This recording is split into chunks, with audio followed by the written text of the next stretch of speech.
ที่จะพามาชมอีกแล้วเกิดปัญหาเกิดแต่กับกูโอ้ยปัญ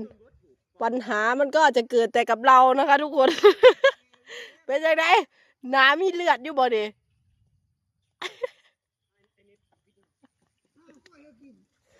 ป้าตัวพี่น้องป้าว้าวก็บ่ได้พี่น้องข้าวปลูกตรงนี้ซื้อมาสอบละ990เดี๋ยวสิพาเบิ่งพี่น้อง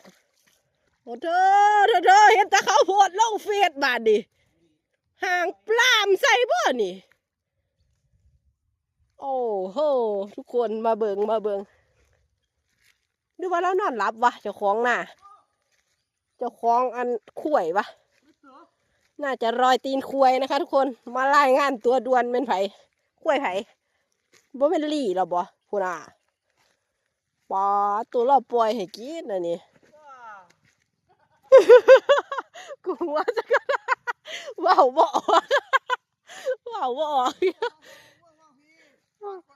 เดิมมาเบิ่งว้าวก็บ่ออกโอ้ย